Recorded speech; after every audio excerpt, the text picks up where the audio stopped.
Bueno, muy buenas tardes a todos.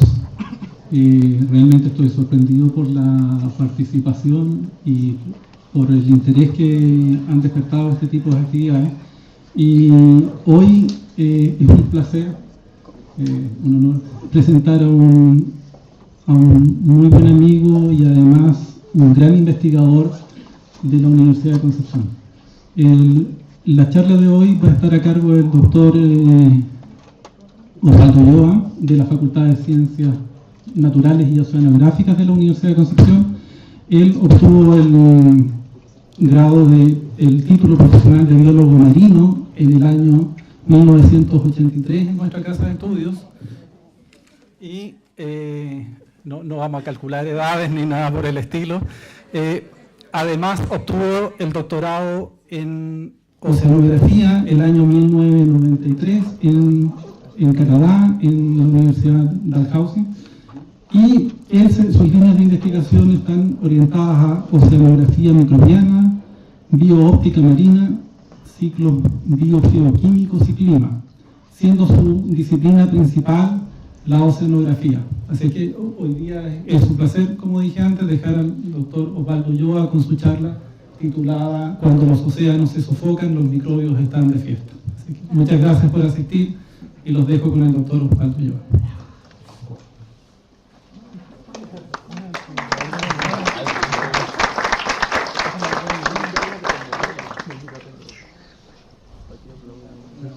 Primero que nada, muchas gracias por la asistencia.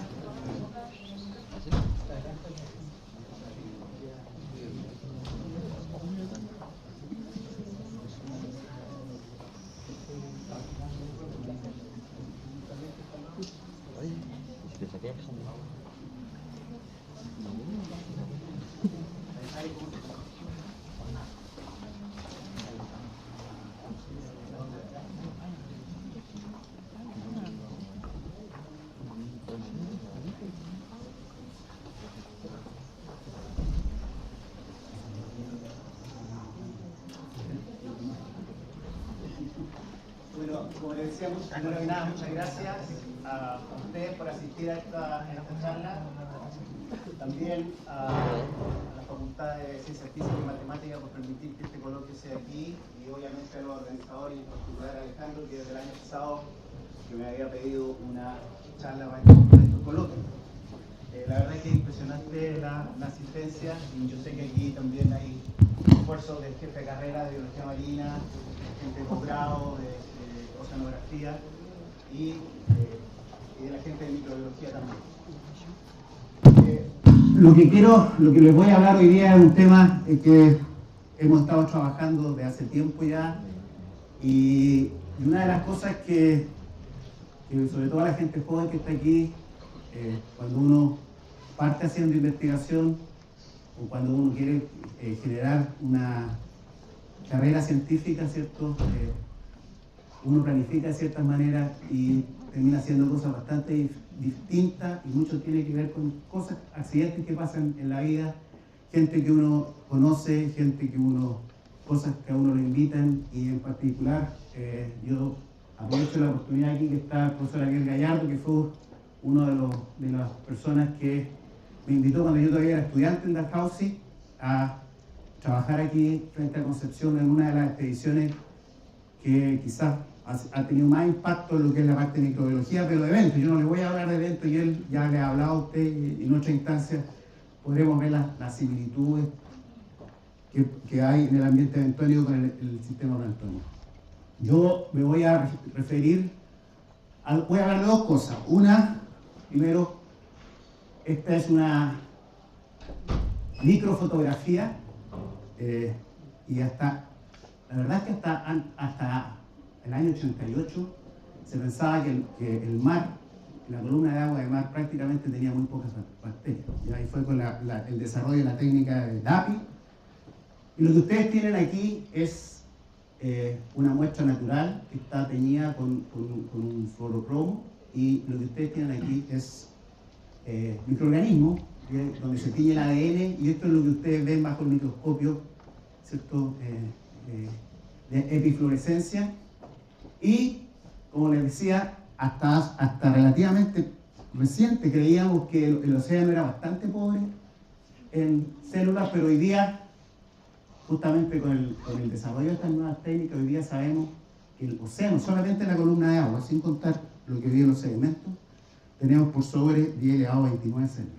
Ahora, este número, sobre todo la gente que viene de física, es un número súper grande. Incluso es tan grande que hay colegas, ¿cierto? Jeff Foreman dijo que hay más microorganismos en la columna de agua que estrellas en el universo. Y después lo colaboré con un colega astrónomo, y efectivamente hay más microorganismos en términos de número, para que vean lo grande que es este número. Y aprovechando que estamos hablando de astronomía, entonces les voy a introducir el otro concepto de la otra cosa de la que voy a hablar. Entonces, una son los microorganismos, y la otra es oxígeno. Y de nuevo, aprovechando que estamos en la Facultad de Ciencias Físicas y Matemáticas, esta es una supernova, Cassiopeia A, y una de las características es que el oxígeno, el elemento oxígeno, incluso el que nosotros respiramos, solamente se puede formar en este tipo de supernova. O sea, existen condiciones especiales dentro del universo donde elementos como el oxígeno se pueden formar. No se forman en cualquier parte. Y de hecho, todo el oxígeno que existe en la Tierra, ya sea formando minerales o gaseoso como el que nosotros respiramos, se formó en algún momento en una de estas supernovas, que son de una clase bien particular. Y algún día esperemos que algún astrónomo nos venga a contar la historia. Y esto ya fue descubierto en los años 50. Uno de ellos fue un premio Nobel de Física. Por lo tanto, esto es relativamente bien conocido, a pesar de que nosotros no nos damos cuenta de eso, de la conexión que puede existir entre los elementos del cual somos parte y cosas como la astrofísica, ¿cierto? Ahora, la otra cosa que es importante para poner el tema en contexto es que la historia de nuestro planeta, por los primeros 2.500 millones de años, fue un planeta en que no existía oxígeno, o era en concentraciones muy, muy bajas en la atmósfera. ¿Ya? Existe un debate si había o no había. Pero toda la evidencia geológica dice que si esto es la edad de la Tierra, 4.500 millones de años del presente, y esta es la concentración de oxígeno, aquí tenemos el porcentaje con respecto a la presión actual de oxígeno en la atmósfera, que sabemos que es del orden del 21%. Hubo 2.500 millones de años donde prácticamente no había oxígeno. Por lo tanto, la evolución del planeta se realizó en un planeta que no tenía cantidad de oxígeno. Y por lo tanto, toda la vida, y sabemos que la vida, por lo menos hay registros de 3.800 millones de años, se desarrolló en gran parte sin oxígeno. ¿Ya? Y eso, indudablemente, tiene consecuencias para cómo funcionamos hoy día. Y la historia nos dice, el registro geológico, que vino una primera oxidación aproximadamente a los 2.300 millones de años, y posteriormente vino la segunda gran oxidación, alcanzando los niveles actuales, más o menos alrededor de 700 millones de años. Entonces, y además, todos los organismos superiores aparecieron en la Tierra una vez que hubo oxígeno. Por lo tanto, toda la evolución darwiniana, todo lo que nosotros conocemos en términos de el registro fósil, ¿cierto?, que estamos acostumbrados a escuchar, realmente es algo sumamente nuevo dentro de lo que es la historia del planeta. ¿Ya? De nuevo, para poner en contexto el tema, ya, y aquí de nuevo tienen otro caricatura, otras figuras, de nuevo están los 4.500 millones de años, y nuevamente, si vemos dónde están las plantas vasculares, los invertebrados, es bastante reciente desde el punto de vista evolutivo. ¿Ya? Entonces, de nuevo, para poner esto en contexto. Si nos vamos al pasado bastante remoto, en el precámbrico, ¿ya? Encontramos que entre los 3.800 y los 2.700 millones de años, lo que hoy día sabemos, o lo que creemos que pasó, era que el océano era principalmente ferruginoso, es decir, que el elemento principal disuelto era el ion hierro más 2, ¿ya? Y por lo tanto la evolución, si ustedes se imaginan, todo el desarrollo de las enzimas, por ejemplo, tienen que ver con que había gran disponibilidad de hierro en esos momentos. Después, hacia el comienzo, hacia la parte tardía del Paleoproterozoico, empezó a aparecer hidrógeno sulfurado, el cual no existió aparentemente previo a esto. Y esto tiene que ver que para que haya hidrógeno sulfurado tiene que haber sulfato, y como no había oxígeno, no había producción de H2S. Y posteriormente, hasta, de nuevo, estamos hablando de, estos son 580 millones de años, que es bastante reciente, si lo consideramos la edad del planeta. Seguíamos teniendo un océano ferruginoso, pero la presencia de hidrógeno sulfurado disuelto en la columna de agua se hizo más prominente y obviamente empezó a aumentar el oxígeno tanto en la atmósfera como en las capas superficiales del océano. Por lo tanto, de nuevo, el mensaje es el mismo, que el pasado nuestro tiene que ver con un océano que no tenía oxígeno y donde la química era bastante distinta de lo que es la química actual. ¿Ya? Por lo tanto, los organismos que evolucionaron, que obviamente ya lo sabrán, ¿cierto?, tienen que haber sido microorganismos, porque de nuevo no hay evidencia fósil de que los organismos superiores poblaron estos océanos en un periodo muy temprano. Solamente fueron los microorganismos los que funcionaron y los que vivían en este sistema ambiente. Ahora, el tema del que yo le hablo es lo que pasa hoy día. Y hay los océanos actuales. Sabemos que el océano hoy día está oxigenado. Pero en el año 1925, un oceanógrafo biológico danés, Johannes Smith, que es bastante conocido porque él fue el que andaba buscando el lugar donde desovaban las anguilas. Y él hizo una expedición entonces al mar de los Sargazos, que era donde se creía que, digamos, estas poblaciones que eran muy importantes en Europa, pero que no se sabía su ciclo de vida, se postulaba que era en el mar de los Sargazos, y él participó en una de las expediciones, era el jefe científico de la expedición Dana 1, que se realizó entre el año 21 y el 22, y él midió concentraciones de oxígeno a ambos lados del canal de Panamá. ¿Ya? Y encontró, y si ustedes leen el trabajo, está en Science del año 25, él dice que a profundidad entre 400 y 500 metros el agua prácticamente él no pudo detectar oxígeno. ¿Ya? Y después dice, no hay una instancia anterior en la que esté registrado este hallazgo a valores tan bajos en el mar abierto.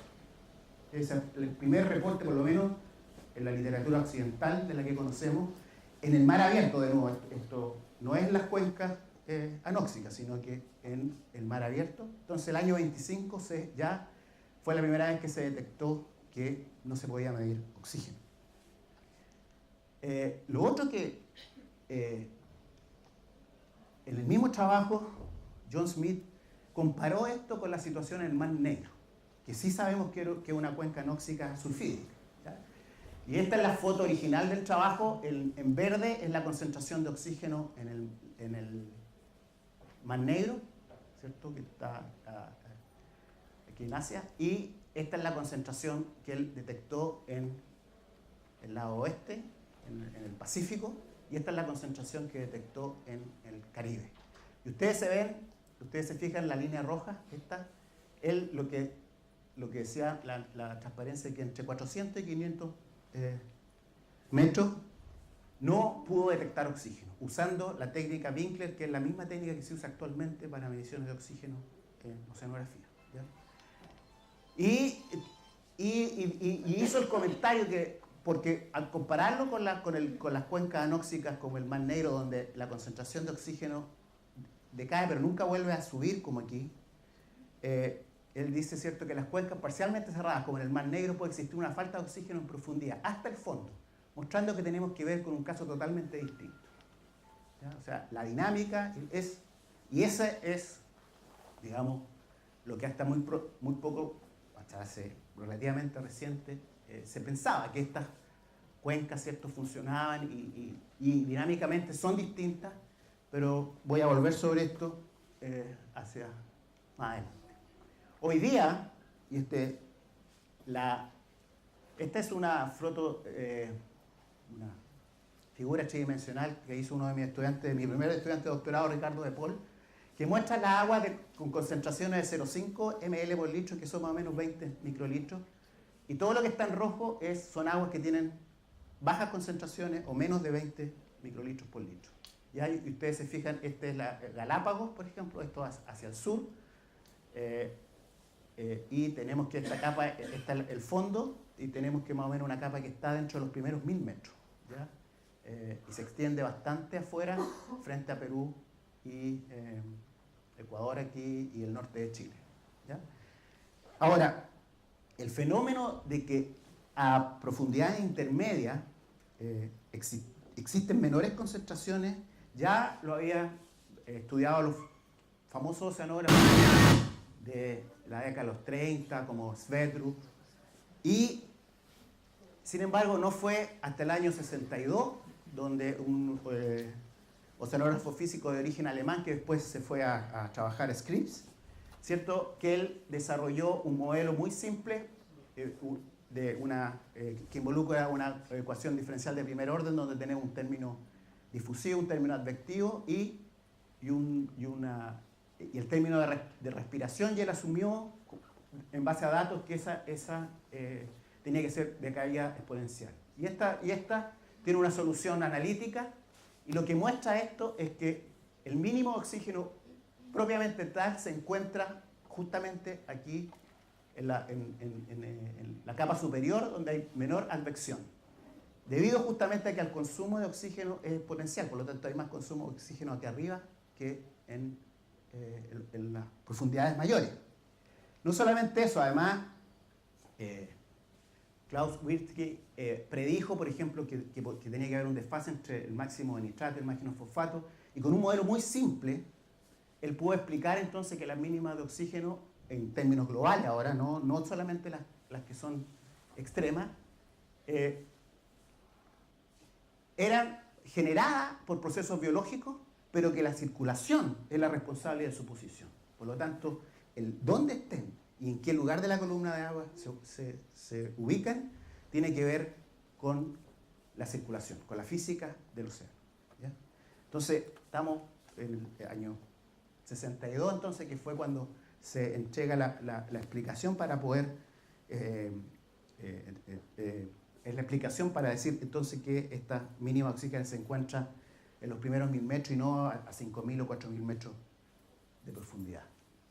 Hoy día, entonces, cuando analizamos, medimos las concentraciones de oxígeno, hay bastantes datos en el océano actual, y este es un mapa de las concentraciones mínimas de oxígeno en el océano mundial actual. O sea, independiente de la profundidad, ¿dónde yo mido en la columna de agua la concentración más baja? ¿Ya? Y ustedes se fijan, esta es la escala entre 0 y 200 micromoles por kilogramo de agua, porque está dividido por la densidad.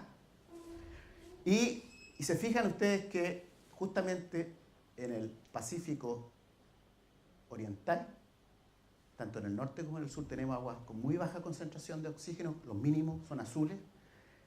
Tenemos el Océano Índico, la bahía de Benguela, y también aquí en el Atlántico. ¿Ya? Esos son digamos, una compilación de todos los datos que están hoy día en el Atlas global, el World Ocean Atlas. Ahora, una pregunta tan fundamental como, bueno, pero ¿qué tan bajas son estas concentraciones? Porque, y eso obviamente depende de nuestro nivel analítico con que podemos medirlo. Y como les decía anteriormente, John Smith usó la técnica de Winkler, que es un método químico, ¿cierto? Que mucha de la gente que estudia oceanografía lo tiene que hacer y hasta el día de hoy es parte de los prácticos en nuestras carreras, ¿cierto? En los cursos de oceanografía o de química de agua, ¿cierto? Y este hasta el día de hoy, a pesar de que fue desarrollado en el año 1888, de hecho, Winkler tenía 21 años, era estudiante de posgrado en química cuando desarrolló este método. 21 años tenía, ¿ya? Y hasta el día de hoy su método sigue siendo el estándar, ¿ya? Y este método, ¿cierto? Que es una titulación y en forma colorimétrica uno llega al resultado final, tiene un límite de detección del orden de 1 micromol, o sea, 10 elevado a 6 moles por litro. Y si nosotros comparamos este valor con la concentración típica del agua de mar a 15 grados y 35 de salinidad, que tiene 250 micromoles, vemos que la verdad es que el valor es bastante bajo, o sea, un micromol. Pero, para la gente que es de microbiología, ¿cierto? Para la gente que trabaja con sistemas anaeróbicos, 1 micromol es un montón de oxígeno todavía, ¿ya? No podemos decir entonces que cuando no detectamos oxígeno, o sea, lo importante es que cuando nosotros bajamos con nuestro CTD o con nuestros sensores en el océano o hacemos Winkler, nosotros no podemos diferenciar entre si el agua tiene 0 o si tiene 1 micromol. No podemos, por una limitación técnica. No podemos decir esta agua tiene 0 o tiene 1 o 2 micromoles, ¿ya? Ahora, eso cambió recientemente y justamente aquí he tenido la suerte de poder trabajar con Nils Peter Reve, que es un microbiólogo danés de la Universidad de Aarhus. Él ha estado varias veces aquí en Chile y él desarrolló un nuevo sensor de oxígeno que permite medir oxígeno con concentraciones ahora 3 órdenes de magnitud más bajas. Estamos hablando de nanomoles. O sea, estamos hablando de 10 elevado, en vez de 10 elevado a 6, 10 elevado a 9. ¿Ya? Y este sensor, digamos, es lo interesante de este sensor que tiene 2 cátodos, uno primario y otro secundario, y al polarizar este consume el oxígeno aquí adentro y por lo tanto el cátodo secundario lo que hace es medir el 0, que es un problema en oceanografía o cualquier instrumentación técnica de poder decir cuándo es efectivamente 0. ¿Ya? Y con estas mediciones, y de hecho las primeras mediciones se hicieron frente a Perú, en una expedición que participamos varios de los que estamos acá, se detectó que en las aguas deficientes frente a Perú, y después esto se repitió frente a Iquique, después en el mar Arábico, y después en estas aguas frente a Chile, no se pudo detectar oxígeno usando incluso el detector más sensible hoy día, bajo. Por lo tanto, hoy día, ¿ya? Y esto es algo relativamente nuevo, nosotros sabemos que estas aguas son anóxicas, o que no pueden tener más de un nanomol. Y eso es absolutamente bajísimo. Y este es para que ustedes sepan, esta es la concentración actual del océano global en su conjunto. Esta es la concentración que nosotros podemos determinar con Winkler. Y esta es la concentración, el límite de detección del stock. Y ustedes se fijan, aquí tienen 3 órdenes de magnitud. Por lo tanto, hoy día nosotros podemos medir 3 órdenes de magnitud más sensibles. Y así cuando medimos, no detectamos oxígeno en esta agua, lo cual nosotros no sabíamos. Si ustedes revisan la literatura y yo mismo, y los trabajos nuestros, siempre hablábamos de mínima de oxígeno de menos de 20 micromoles. Y aquí lo que estamos diciendo es que estas aguas es imposible detectar oxígeno a concentraciones de nanomoles, ¿ya? 3 órdenes de magnitud más baja. Ahora, otra de las cosas interesantes es que y que de nuevo esto es por la experiencia de la gente que trabajamos, que el océano en general no tiene nitrito, que es una especie química. Y entonces cuando se mide nitrito y oxígeno con muy bajo nivel, vemos que la acumulación de nitrito solo ocurre cuando la concentración de oxígeno baja menos de 50 nanomoles. Por lo tanto, un excelente, y esto ya nosotros por experiencia lo sabíamos, que una vez que si tú detectas nitrito en la columna de agua, salvo la parte donde hay luz, que hay un poco de nitrificación, quiere decir que esa agua es anóxica. ¿Ya? O sea, es un excelente marcador. ¿Ya? Y esto de nuevo lo pudimos solamente resolver bastante reciente. Ustedes se fijan, las publicaciones son de los últimos 3, 4 años. ¿Ya? Entonces, ahora sabemos que en el océano o en el sistema existen 3 tipos de situaciones al menos. Una situación que es el océano global, que existe una mínima de oxígeno, más o menos centrada, ¿cierto?, los primeros entre los 500 y 1000 metros. Tenemos la situación que tenemos frente al norte de Chile, donde este es oxígeno y este es nitrato, donde, y ustedes se fijan, aquí no hay acumulación de nitrito. Hay la situación donde el oxígeno desaparece completamente, después vuelve a aparecer nuevamente, y donde se acumula nitrito y hay cierta parte de este nitrato se respira por los microorganismos y se produce un déficit de nitrato. Y después, por último, tenemos estas regiones sulfídricas como el Mar Negro, donde el oxígeno desaparece pero no vuelve nunca más a aparecer también tiene acumulación de nitrito, pero desaparece el nitrito en rojo, el nitrato desaparece y lo que se empieza a acumular es el ácido sulfídrico. ¿Ya? Y entonces hoy día tenemos una nueva caracterización de cómo vamos de un sistema que es completamente oxigenado a uno que es completamente anóxico y sulfídrico.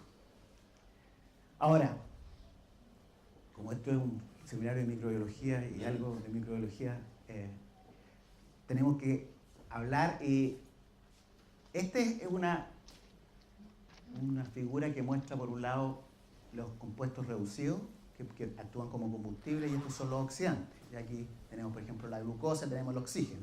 Entonces, en la respiración nosotros, por ejemplo, respiramos glucosa y usamos como aceptor de electrones el oxígeno. Sin embargo, los microorganismos, para aquellos que no son microbiólogos, ¿cierto?, a diferencia de nosotros o de todos los animales superiores, pueden usar varios dadores de electrones, compuestos reducidos, para producir energía. Y además pueden usar varios aceptores de electrones, no solamente dadores de electrones, pero aceptores de electrones. ¿Ya? Ahora, el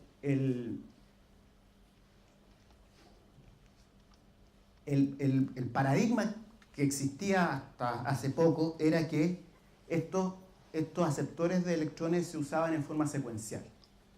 Es decir, que para respirar la materia orgánica, si hay oxígeno, vamos a usar todo el oxígeno. Posteriormente, si el oxígeno desaparece, empezamos a usar el nitrato. ¿Ya? Y así empezamos a usar y llegamos finalmente, uno de los importantes, sobre todo los sedimentos, es el sulfato. Y, de nuevo, si ustedes ven la literatura, lo que planteaban los textos clásicos de microbiología es que si hay nitrato, la respiración de la materia orgánica es principalmente con nitrato. O sea, entonces tiene que desaparecer esto para que empiece, por ejemplo, a usarse el sulfato como aceptor de electrones. Ahora, cuando empezamos a estudiar nosotros esto, íbamos con esta idea a estudiar estas mínimas de oxígeno, donde ya se sabía desde décadas anteriores, ¿cierto?, que el nitrato abundaba aquí y, por lo tanto, los procesos principales que se estaban dando aquí dentro de esta capa de baja concentración era que la materia orgánica usaba nitrato como aceptor de electrones y, por lo tanto, la materia orgánica se respiraba con nitrato produciendo CO2, nitrógeno molecular y agua. Y además, en los últimos 20 años también se descubrió otro proceso nuevo que no se conocía, era que habían otras bacterias que oxidaban el amonio con nitrito, también anaeróbico, también produciendo N2O. Y ese fue, digamos, el paradigma con el cual nosotros empezamos a trabajar y el cual principalmente con colegas daneses que estaban interesados en este problema. Se empezaron a hacer mediciones en el norte de Chile y también el grupo del Max Planck estaba trabajando frente a Perú y frente a Namibia. Una de las cosas que hicimos fue poner unas boyas Argo, que son unas plataformas que suben y bajan en forma autónoma y que registran temperaturas, salinidad, oxígeno, clorofila y en particular una propiedad óptica que es la dispersión de la luz, la retrodispersión a una longitud de onda dada, 700 nanómetros en este caso, y del cual uno puede estimar la abundancia. Y lo que nos dimos cuenta, y que también en forma independiente habíamos notado, es que estas aguas que son anóxicas tienen una alta concentración de células o de partículas. Si lo comparamos con el mismo océano a la misma profundidad en otra parte. ¿Ya? Por lo tanto, hay bastantes microorganismos que están viviendo en esta agua y que son relativamente más ricas en términos de celulares y de concentración de células que las aguas que contienen oxígeno. ¿Ya? Y esto es algo que se ha visto ya en varias partes. Y de nuevo con un método independiente, contamos células mediante citometría de flujo, vemos que efectivamente en esta capa tenemos alrededor de 1 millón de células por ml, por lo tanto esta zona que hoy día sabemos que es anóxica y que es rica en nitrito, sostiene una gran población, una gran cantidad de microorganismos. ¿Ya? Y bueno, una de las preguntas básicas que nos hicimos hace tiempo, y sobre todo tuve la suerte que vino una postdoc alemana a trabajar conmigo, que es Heike Steven, y empezamos a aplicar técnicas moleculares para saber quiénes eran estas bacterias que estaban ahí. O sea, y obviamente ocupamos técnicas que hoy día son más rutinarias, que son las técnicas moleculares, pero en ese tiempo estábamos recién los oceanógrafos tratando de aplicarla y aprender cómo usarla, y de hecho teníamos que ir a conseguirnos los termocicladores a microbiología, porque nosotros en el departamento de oceanografía no había ninguno. ¿Ya? Y con Heike entonces construimos lo que en ese momento era aplicamos esta técnica en la columna de agua frente a Iquique. De nuevo está el nitrito, que ya les decía a ustedes que es un muy buen marcador para anoxia, ya sabemos, ¿ya? Y vimos si las bacterias que habían ahí eran similares a las que se habían descrito en otras partes del océano, o los sedimentos. Y una de las sorpresas que nos llevamos fue que nos aparecieron que los que dominaban estas muestras anóxicas eran bacterias que eran parientes de aquellas que oxidaban el azufre, como la tioploca en el sedimento, o bacterias planctónicas que viven en las fuentes hidrotermales, que sale hidrógeno sulfurado. Y entonces, obviamente era algo que nosotros no esperábamos. Porque de acuerdo a como les decía a ustedes, al haber nitrato y al haber nitrito, uno no esperaría, ¿cierto?, de que se estuviera produciendo hidrógeno sulfurado y que hubiera un ciclo del azufre activo, habiendo nitrito, habiendo nitrato. No lo esperábamos. ¿Ya? Entonces, bueno, este trabajo obviamente no demostraba que eso era, pero sí sugería que efectivamente eso era lo que podría estar pasando. ¿Ya?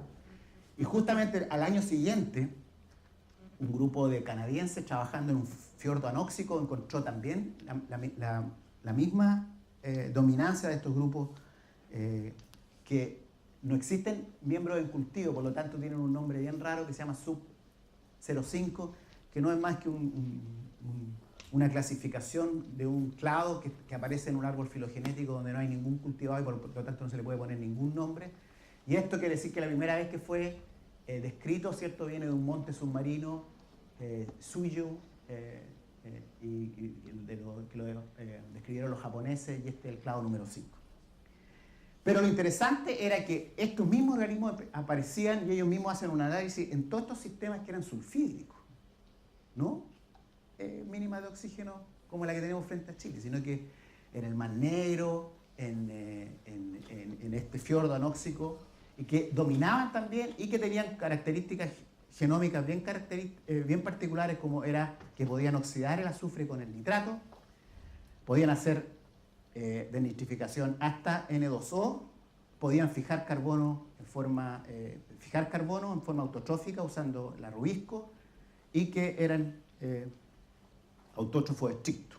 ¿Ya? Entonces, de nuevo, nosotros vimos que estos mismos organismos eran los más abundantes en esta agua donde con alto nitrato y que eran más abundantes en todos estos sistemas que eran o anóxicos o sulfídricos. No solamente en donde había nitrato, sino donde había... Y obviamente era mucho más esperable que estuvieran en estos ambientes que había H2S, pero ¿por qué tenían que estar en el agua donde nosotros no detectamos H2S? La H2S es súper fácil porque tiene olor a huevo podrido, entonces si las aguas tienen ácido sulfúrico uno sabe inmediatamente que son sulfídricas. Entonces, ¿qué hicimos? Bueno, se formó un grupo transdisciplinario y una de las cosas que aplicamos es Ed DeLong del grupo del MIT había desarrollado recién técnicas que nos permitían interrogar a toda la comunidad para ver el contenido de genes y la expresión de genes. ¿Ya? No solamente y efectivamente ver si dentro de esta columna existían estos genes para hacer esta oxidación del azufre y la sulfato reducción y si además se estaba expresando, o sea, eran activas. ¿Ya? Y justamente lo que encontramos, y esto fue publicado en el 2010, era que podíamos medir sulfato reducción en la columna de agua, ¿ya? Y que además estaba todo el complemento de genes que permitían, encontramos toda la ruta para decir que efectivamente había sulfato reducción, había oxidación del azufre, y además podíamos medir con trazadores radioactivos sulfato reducción. ¿Ya? Y esto obviamente se definió como un ciclo críptico del azufre. ¿Por qué? Porque no lo podemos ver. Críptico, es invisible, en el sentido de que no vemos ninguna característica geoquímica que nos diga que está ocurriendo. ¿Por qué? Porque la materia orgánica, al ser oxidada con sulfato, produce H2S, pero inmediatamente otros microorganismos que son estos superdominantes lo están oxidando inmediatamente de vuelta. Por lo tanto, tiene un ciclo activo del azufre en la columna de agua. Lo otro que vimos, y aquí hubo un problema lamento, con esto de la sincronización con el Google Drive, no actualizó todas las transparencias, porque todas estas venían en castellano, pero así que les pido disculpas en ese aspecto. Aquí ustedes tienen la expresión de toda la comunidad de genes, aquí tenemos 50, 85, 110, 200, este es el perfil, ¿cierto? Y los colores corresponden a eso. Entonces, en la zona superior de esta zona que contiene oxígeno, antes que el oxígeno caiga a cero, tenemos que principalmente la expresión de genes está dominada por organismos que hacen respiración aeróbica, respiran el amonio con el oxígeno, lo que es consistente con la presencia de oxígeno. Sin embargo, cuando entramos dentro de la mínima, que es anóxica, encontramos justamente que son el metabolismo anaeróbico, como la oxidación anaeróbica del amonio, el Anamox, como la oxidación del azufre, las que dominan. Y esto es lo que nos está diciendo que tenemos una segregación entonces en la columna de agua, donde aquí está dominado por procesos que son dependientes del oxígeno, sin embargo dentro de la columna de esta mínima tenemos que se está oxidando azufre y que además está acoplado al ciclo del nitrógeno, es decir, hay un ciclo activo del azufre y que está funcionando en forma acoplada con el ciclo del nitrógeno. ¿Ya?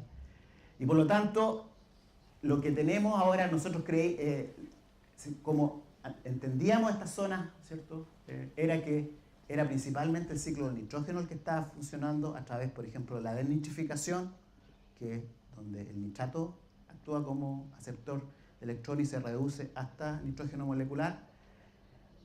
También sabíamos que se había descubierto 20 años, o sea, relativamente reciente, que también estaba esta otra reacción, Anamox, que también podía oxidar el amonio, pero con nitrito. Pero lo que no sabíamos era que, acoplado a esto, se estaba además oxidando, se estaba reduciendo el sulfato y también habían otros organismos que estaban los mismos organismos estaban oxidando azufre hasta sulfato de vuelta, ¿cierto?, usando nitrato. Por lo tanto, lo que encontramos fue que existía un acoplamiento, entonces ahora, primero un ciclo activo del azufre, y que este estaba acoplado al ciclo del nitrógeno. Y entonces, obviamente, esto cambia la manera de cómo nosotros entendemos primero, cuáles son los organismos importantes, y otro, cambia nuestra concepción de cómo se está ciclando la materia dentro de estas mínimas de oxígeno. ¿Ya? Y esto indudablemente abre un montón de otras preguntas. Hasta el momento la única parte donde se ha demostrado esto es frente a Iquique. Se van a hacer otras expediciones en el mar Arábico o frente a México, ¿cierto? Y es un tema que en estos momentos obviamente está siendo investigado por otros grupos también y por nosotros aquí frente a Concepción, ya que también presenta agua anóxica durante parte del año. Eso es, digamos, hasta dónde estamos hoy día en el conocimiento de estas zonas de mínima oxígeno. Y ahora, los últimos minutos, quiero poner esto un poco en perspectiva hacia el futuro. O sea, hablamos al principio del pasado y ahora, ¿qué pasa en el futuro? Esta es una compilación que hizo Ralph Keeling en el Annual Review, en el año 2010, bastante reciente, donde compiló todos los resultados de los modelos donde se investiga lo que va a pasar cuando se dobla el CO2 atmosférico en los próximos 100 años. ¿Ya? O sea, estos son estos modelos acoplados grandes, y donde lo que hacen es meterle más CO2 y ver cómo reacciona todo el sistema. Y en todos los modelos, hasta esta fecha, aparecía de que el oxígeno va a decrecer. Y de hecho, el primer modelo y la primera vez que se vio esto fue un trabajo de Jorge Sarmiento el año 98. Eso es bastante reciente en términos científicos. O sea, a pesar de que no hay ninguna figura, pero si uno lee el artículo, él en un par de líneas dice que una de las consecuencias, ¿cierto?, del calentamiento global es que el océano global va a perder oxígeno, se va a desoxigenizar. ¿Ya? Y esto, entonces tenemos que... Y obviamente esto empezó a causar bastante inquietud dentro de la comunidad climática, ¿ya? Y ustedes se ven que todo más o menos, pero... y esto es bastante significativo, ¿ya? Entonces, hoy día las predicciones de los modelos globales en torno al cambio climático es que el océano va a perder oxígeno. ¿Ya? Ese es una. Y esto por dos factores. Una, porque la solubilidad de los gases es menor cuando sube la temperatura, es un efecto directo. Pero el otro, que el que se piensa que tiene más efecto, es que como se está calentando el océano desde la superficie, aumenta la estratificación. Y eso hace que justamente que la ventilación, o sea, la oxigenación del océano a profundidad sea menos eficiente al aumentar la estratificación. Entonces son dos efectos, ¿ya?, que predicen que el calentamiento global va a hacer perder el oxígeno, y eso ustedes pueden imaginarse las consecuencias en varias regiones. Ahora, un investigador y un grupo de Alemania empezó a revisar todos los datos históricos que existían de oxígeno en las bases de datos, y este es un trabajo que apareció en el 2008 en la revista Science y que ha tenido bastante impacto. Ustedes se fijan aquí, estas son distintas partes del océano tropical. Aquí tenemos, a este lado está el Atlántico y aquí está el Pacífico. Él estudió tanto el Atlántico como el Pacífico. Aquí tenemos el Pacífico ecuatorial, oriental. Aquí tenemos el Océano Índico también. Y en todo lo que él encontró, estos son los años, desde los años 60 hasta el 2004, si no me equivoco, 2005. Y en todo se ve la concentración, las bajas concentraciones son en azul, que en todos los datos se ve que esta mínima de oxígeno se está expandiendo. ¿Ya? O sea, estos son datos empíricos, datos muestreados por los oceanógrafos con todos los problemas, y está hecho en el océano ecuatorial donde no tenemos el problema de la sensibilidad. O sea, aquí podemos creer estos datos en términos analíticos. Aquí las concentraciones no llegan a cero y por lo tanto... Pero todos muestran que efectivamente estos datos, en ese periodo de tiempo, el océano ha estado perdiendo oxígeno. Después hubo un trabajo más reciente donde se analizó ahora todo y muestra exactamente lo mismo. Ahora, lo que no está claro es si esto es producto del calentamiento global o no. Ese es otro problema. Lo que está claro es que por lo menos en los últimos, desde que tenemos registro en el océano ha estado perdiendo oxígeno. ¿Ya? Alguien de aquí mismo, un profesor que es de aquí, que visita aquí, que está varios meses aquí, el profesor Gary Schaffer, dijo, bueno, ¿qué pasa si cómo esto va a ser en el futuro? O sea, ¿cuánto me voy a demorar yo? Si yo saco oxígeno, ¿cuánto me voy a demorar? ¿Cuánto se puede recuperar el sistema? Y de nuevo, esto lo hizo con modelo, ¿cierto? Y lo que usted aquí tiene en la escala, disculpen, no se ve bien, pero aquí estamos del año 1900 y aquí tenemos 3000. Estamos aquí en el 2100, aquí estamos en el 3000, aquí estamos en el 10.000. O sea, estamos hablando del año 10.000. O sea, estamos hablando de miles de años al futuro. Y lo que él ve que depende, la perturbación el incremento de CO2 atmosférico, si le ponemos uno de los escenarios que le ponemos y después lo cortamos, o este otro escenario que seguimos como estamos y cortamos abruptamente en el 2100. Y en todas las simulaciones lo que demuestra esto que por lo menos vamos a estar hasta el año 10.000 con un océano con menos oxígeno. ¿Ya? O sea, el impacto que nosotros podamos estar causando a través del input de CO2 atmosférico y el calentamiento, el océano tiene tal memoria, digamos, porque la circulación es del orden de 1000 años, que va a tomar varios miles de años para que incluso si cortáramos toda la emisión de CO2, vuelva a sus condiciones normales. Y eso tiene que ver con la circulación de gran escala, con la memoria que tiene. Por lo tanto, si efectivamente nosotros estamos generando este problema en nuestro océano, lo vamos a tener con nosotros bastante rato. Ya no es un problema que vamos a solucionar. En la atmósfera el tiempo de mezcla es bastante más rápido, por lo tanto, la memoria es mucho menor que en el océano. Lo que nosotros hagamos con el océano lo vamos a tener miles de años hacia adelante. ¿Ya? Y eso es importante, sobre todo para la gente joven aquí, que entienda que la necesidad entonces de cuidar el océano. Pero volviendo un poco a, bueno, y ahora con lo que aprendimos, ¿qué podemos predecir? Y aquí ya entramos en el terreno de la especulación científica o de hipótesis y de acuerdo al conocimiento actual, pero una de las cosas que nos pidieron cuando escribí este artículo era cómo veíamos nosotros el futuro. Lo que hicimos fue ver, bueno, investigar qué es lo que está controlando el tener un sistema donde el océano es completamente oxigenado y tiene una mínima, pero no tan abrupta, hasta cuando llega muy bajo, cuando aparecen zonas como la nuestra aquí frente, que acumula nitrito y se hace completamente anóxica, a otra que empieza a acumular hidrógeno sulfurado y otra que finalmente el hidrógeno llega hasta los sedimentos. Y obviamente el factor de primer orden es la disponibilidad de oxígeno. Por la ventilación o por los cambios atmosféricos en el pasado, nosotros sabemos que si tenemos una circulación restringida como en el Mar Negro, nos vamos a llegar a este sistema. ¿Ya? Pero hay otras cosas dentro de este acoplamiento que no me voy a detener a dar los detalles, pero obviamente la producción primaria, que es lo que hace que finalmente haya cierta tasa de respiración en profundidad también depende.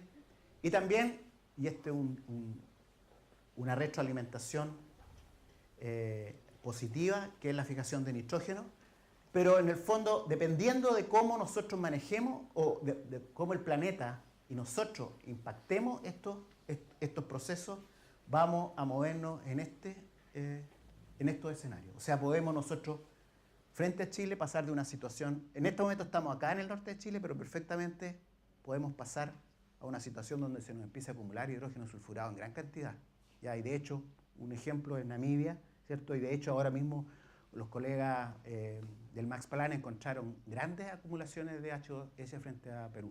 No está publicado todavía, pero ya están los trabajos y ya existe evidencia que efectivamente el sistema se puede hacer tan anóxico que desaparece el nitrato y se empieza a acumular H2S. Y una situación que, dependiendo de nuevo de las condiciones que se den, es una situación que es predecible en términos que los microorganismos están ahí y lo pueden hacer, ¿ya? Y va a depender entonces de otros factores de en qué situación estemos, ¿ya? Entonces es, de nuevo, cómo a partir de entender la oceanografía, como la circulación y los procesos microbianos en la columna de agua que nos permiten a nosotros hoy día hacer por lo menos ciertas elucubraciones, ciertas predicciones de lo que podría llegar a pasar si el sistema es perturbado lo suficientemente fuerte como para llegar a estas situaciones. Y de nuevo, esto es algo que nosotros como chilenos, es algo que lo tenemos aquí afuera, que nos está impactando y que tenemos que preocuparnos, pues, y además es donde nosotros podemos hacer estudios que permitan ayudar justamente a entender mejor cómo funciona este sistema. Algunas conclusiones. Cuando hablamos de las mínimas de oxígeno, ¿cierto? Las concentraciones varían entre las distintas mínimas de oxígeno, ¿cierto? Pero hay algunas que son totalmente anóxicas y donde los procesos microbianos que dominan son los procesos anaeróbicos, ¿ya? Como la que tenemos frente a Chile. Y estas, por lo tanto, es importante hacer la distinción, sobre todo para nosotros que somos los que estamos trabajando aquí, ¿cierto? Son realmente zonas marinas anóxicas, ¿ya? Y que son distintas de las otras zonas que otros grupos han estado donde detectan concentraciones de oxígeno, ¿ya? Y por lo tanto, yo espero, ¿cierto?, que la gente que trabaja en el tema empiece a hacer las diferencias claras. O sea, lo que tenemos aquí son sistemas anóxicos donde dominan procesos anaeróbicos. Y esto tiene un montón de implicancias para la gente de cómo, por ejemplo, tenemos pesquería y peces que pueden pasar esto y que... O sea, esto abre un montón de líneas de investigación hacia otro grupo y que somos nosotros los que las tenemos que estudiar porque las tenemos aquí, o sea, el laboratorio lo tenemos aquí afuera, ¿ya? Tenemos entonces, nos podemos hacer mucho más preguntas al respecto. Los patrones, ¿cierto?, de la composición comunitaria de los microorganismos son consistentes con esta compartimentalización en términos de nicho basados en las condiciones redox. O sea, nosotros sabemos que dadas ciertas condiciones redox, nosotros vamos a encontrar ciertos aceptores, dadores de electrones, y vamos a encontrar ciertas comunidades. Lo que nosotros, y esto ya es algo que se ha establecido bastante bien, comparando incluso con otras zonas, es que uno de los grupos dominantes son estas bacterias oxidantes del azufre, ¿ya? Y otras son estas bacterias oxidantes, anaerobias oxidantes del amonio. Ahora, lo interesante es que estas bacterias oxidantes del azufre, metabólicamente, son los análogos de lo que está pasando en los sedimentos, donde tenemos atioplomo, catiomarganita. Desde el punto de vista, oxidan azufre con nitrato. Y por lo tanto, lo que ya sabíamos que estaba pasando en el vento, ahora sabemos que el sistema funciona de la misma manera ahora en la columna de agua. Que hace sentido, pero de nuevo no nos imaginábamos que esto podía ser así. De nuevo, para reenfatizar, cuando los niveles de oxígeno van a la anoxia, ¿cierto? Y esto es algo que nosotros no sabíamos, existe un ciclo activo, pero críptico del azufre acoplado al ciclo del nitrógeno.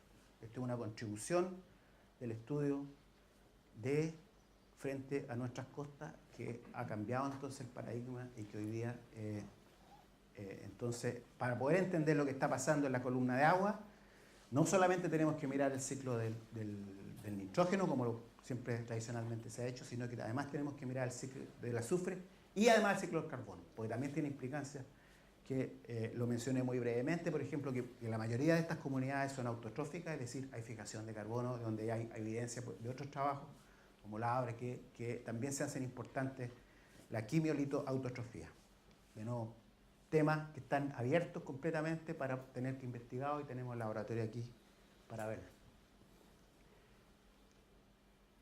Ahora, desde el punto de vista, tanto si miramos los mecanismos y los procesos, ¿cierto? Nosotros podemos imaginarnos que estas zonas marinas anóxicas, o sea, estas ricas en nitrato, corresponden a un estado intermedio, entre dos extremos. Uno representado por un océano que es completamente oxigenado y otro que es sulfídrico o eucínico, ¿ya? Y esto es nada más que la consecuencia de ir desde un estado a otro. Y esto puede ir en ambos sentidos, hacia atrás y hacia adelante. De hecho, nosotros sabemos que en el periodo geológico relativamente mucho más reciente, estamos hablando de los 300 millones, 200 millones, han habido periodos de la Tierra donde, a pesar de que el océano estaba oxigenado, hubieron un evento donde se volvió a ser anóxico y está asociado a grandes mortalidades y desaparición de familias completas. O sea, esto es un péndulo que puede, y que la historia nos dice que puede ocurrir, o al menos en ciertas regiones. Y lo que planteamos, ¿cierto?, es que esta justamente es un estado intermedio, parte de un continuo. ¿Ya? No es un sistema que tiene características propias en sí, sino que es parte de un continuo que depende de las condiciones redox del ambiente. Y, de nuevo, ¿cierto?, esto ahora con esto, al entender de que existen microorganismos que son similares y procesos como el ciclo del azufre, entonces podemos plantear, ¿cierto?, que estas zonas de mínimo, o estas zonas anóxicas, ¿cierto?, modernas y del pasado, y las cuencas sulfídricas parecen estar relacionadas química y funcionalmente. Un poco para reiterar eso, y por lo tanto, si nosotros podemos ahora conectar lo que hemos aprendido de las zonas sulfídricas o de estas zonas, podemos empezar entonces a hacer analogías y a poder entenderla en forma mejor, lo que hasta hace muy poco pues se estudiaban estas zonas sulfídricas como un caso muy particular, con comunidades bien particulares, porque se pensaba que funcionaban completamente distintas de cómo funcionan nuestras aguas aquí, en la cual nosotros no detectamos H2S, pero sí hay activo el mismo ciclo. Y por último, ¿cierto?, que el cambio global, el cual, digamos, es una preocupación actual, ¿cierto?, de la comunidad, no solamente científica, sino que incluso política de nuestra humanidad, ¿cierto?, está afectando la magnitud del flujo biogeoquímico. Nosotros estamos poniendo la atmósfera, estamos depositando, por ejemplo, especies reactivas al nitrógeno en el océano abierto, y esto está llevando a que se estén produciendo cambios en la química y en la biología de estas zonas de bajo oxígeno, ¿cierto? Y que es probable, ¿cierto?, que estos cambios que estamos haciendo hoy día, que se están produciendo, continúen hasta un futuro bastante distante, incluso si nosotros establecemos mecanismos y medidas drásticas. Hoy en día el océano tiene una memoria lo suficientemente larga como para que esto siga hacia un futuro bastante distante. Bueno, con esto termino. Quiero agradecer, ¿cierto?, a la gente que ha pasado y que actualmente están en el laboratorio en el que trabajo, y muchos de los colegas con los que estas ideas se han discutido. El financiamiento de mi investigación ha venido principalmente para esta investigación de CONICET a través del Centro FONDAP, que estuvo aquí por los últimos 10 años, y tuve la suerte también de contar con el financiamiento de una fundación privada norteamericana, el Instituto Agron, que me permitió trabajar con colegas extranjeros aquí en Chile. Y indudablemente, las gracias a todos ustedes por haber asistido a esta charla. Gracias.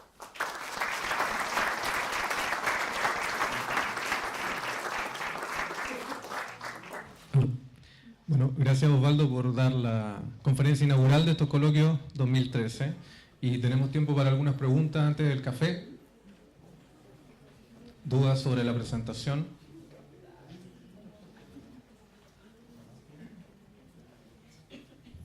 Osvaldo,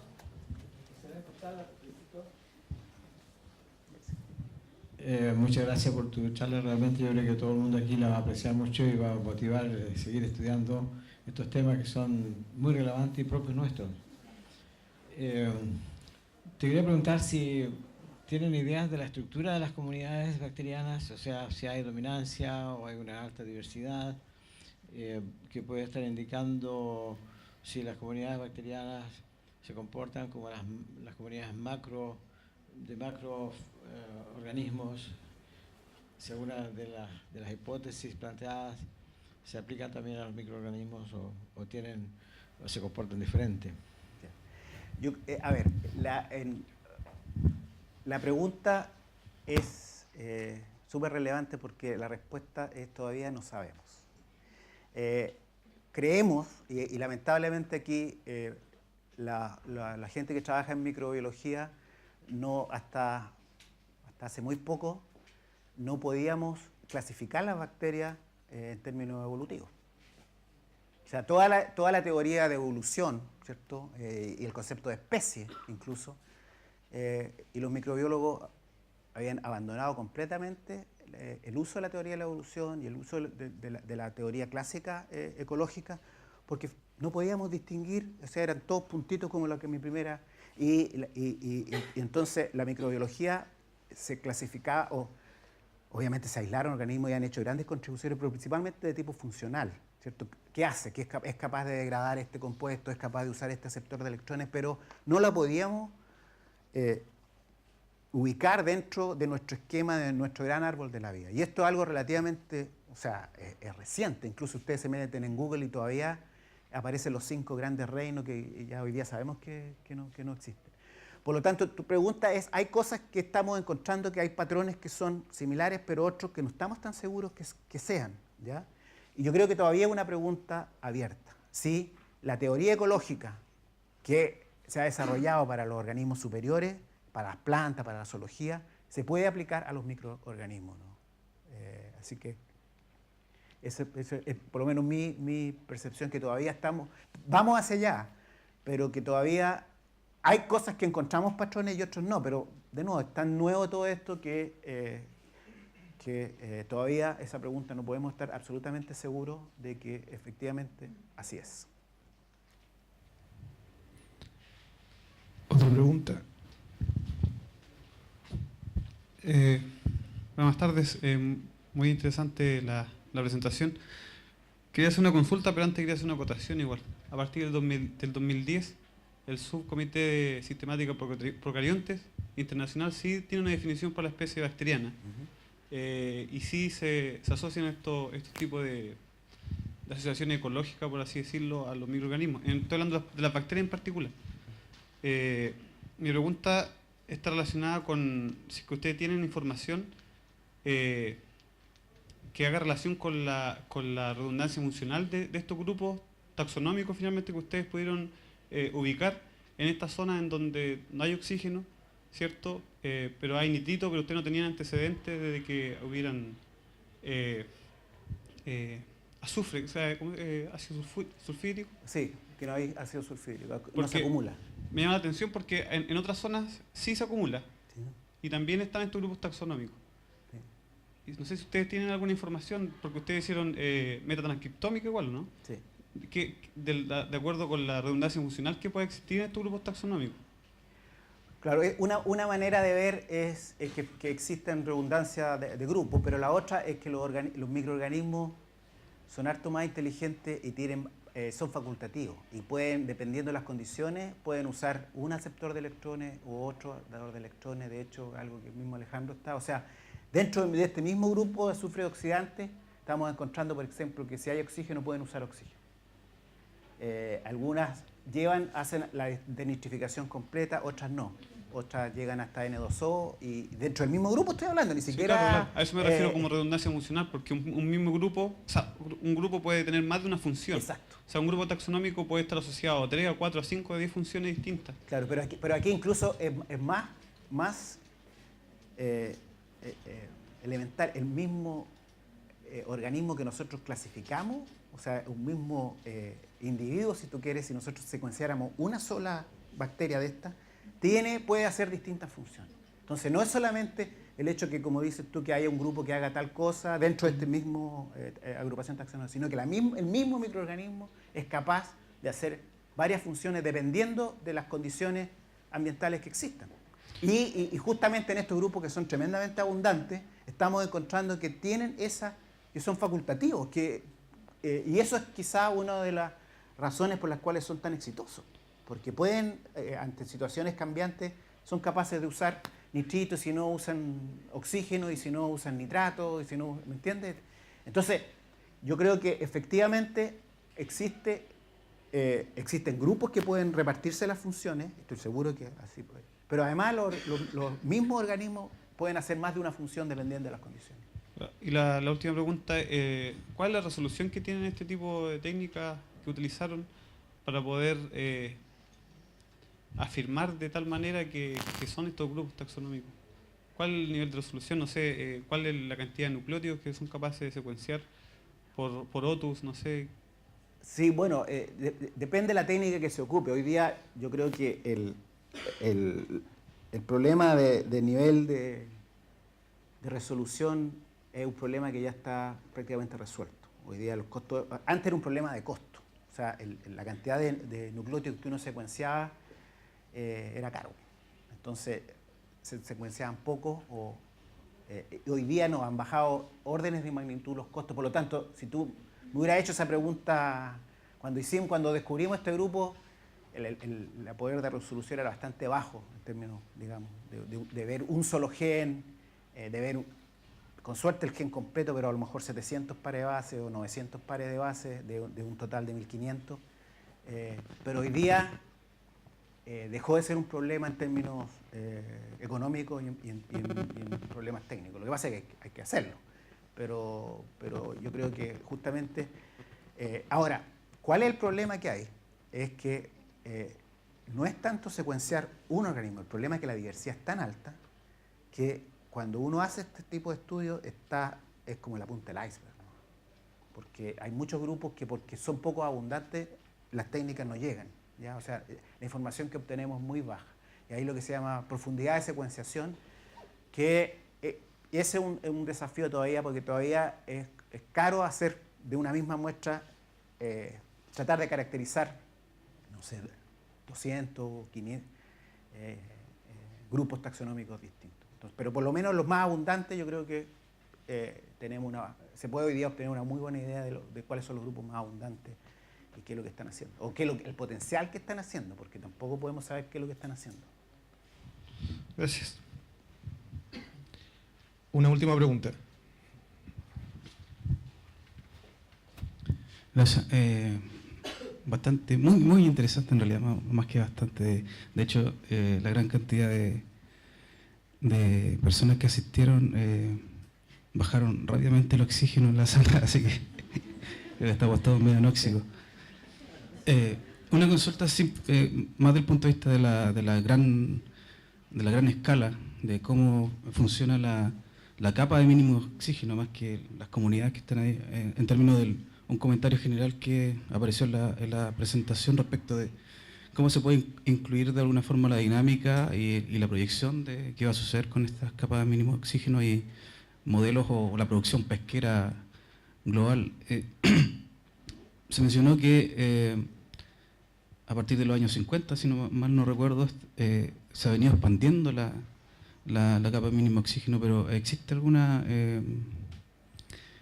estudio respecto de la variabilidad interdecadal que puede tener esta capa y cómo eso de alguna forma podría modular o acoplarse a otros fenómenos también interdecadales como el viejo y la vieja en el Pacífico, por ejemplo?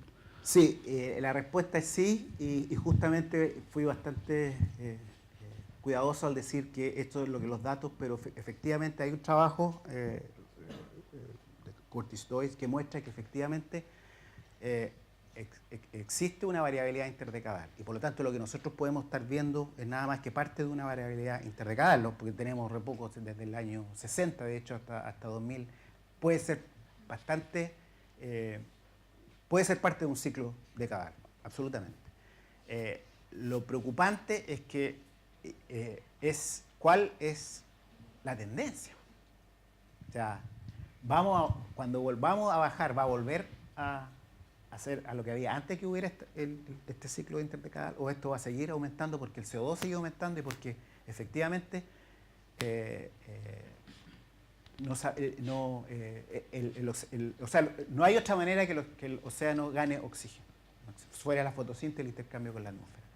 Por lo tanto, yo creo que tu acotación es súper buena, y yo creo, también estoy convencido que independiente del factor humano, si estas cosas están variando en forma interdecalar, eso también puede estar afectando las pesquerías y todo. O sea, de hecho hay un trabajo también que se publicó recientemente de un grupo francés con la gente del Embario, donde muestran que hay correlaciones entre frente a Perú entre la abundancia de los periodos de anchoveta y sardina, asociado a estos ciclos interdecadales, que claro, todo varía interdecadalmente, pero ellos justamente tratan de ver si efectivamente puede ser el oxígeno el mecanismo que esté explicando mejor esta variabilidad, ¿ya?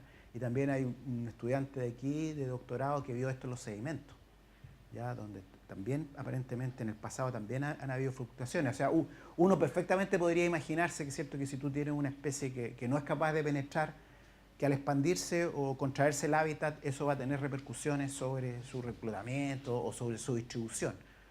Pero estoy de acuerdo contigo que hay una variabilidad interdecadal y que parte de lo que estamos viendo, o sea, que los registros que tenemos no nos permiten decidir si es efecto del calentamiento o es efecto de una variabilidad, es una pregunta abierta. Y creo que no lo podemos resolver con observaciones, porque son muy cortas nuestras observaciones de oxígeno. Y además todos los datos que están en las bases de datos de Estados Unidos, todos los datos que se han colectado de oxígeno, bajo 5 micromolar o 3 micromolar, no hay que deshacerlo.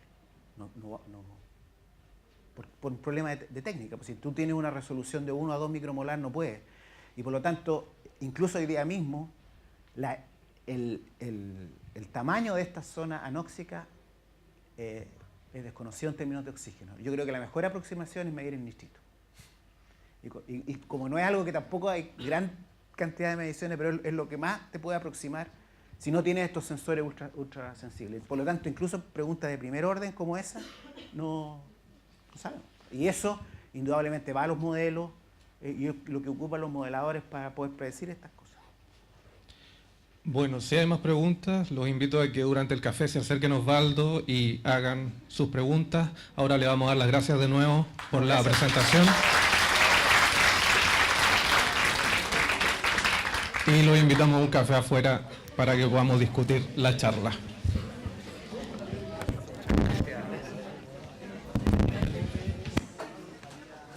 Muchas gracias. No era la presentación adecuada. Eso lo hizo todo el postdoc de la RUC, ¿cierto? No, ha sido muchas personas que han pasado por el laboratorio.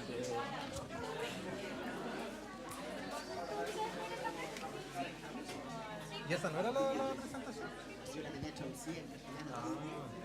Una vez que entre inglés y castellano, no era la idea original.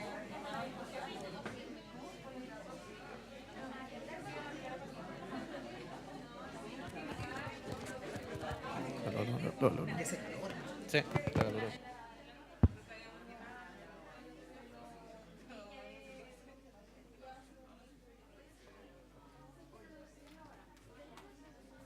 Ahí, ¿tiene agüita?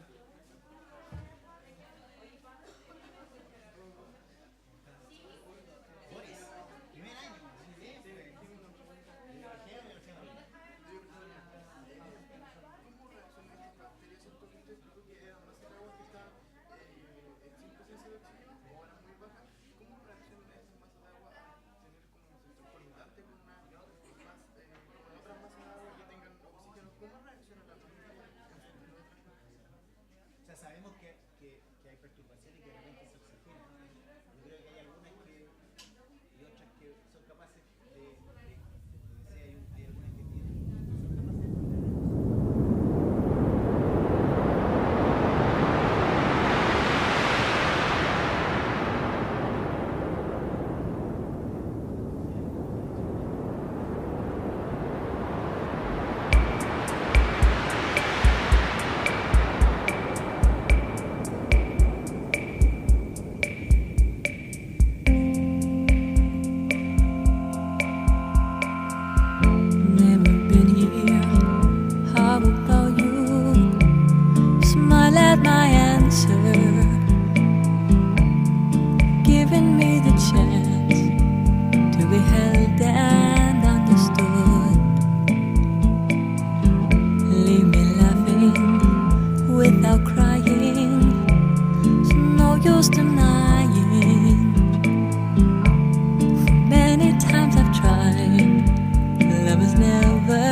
Way up in the air, your heart's pumping.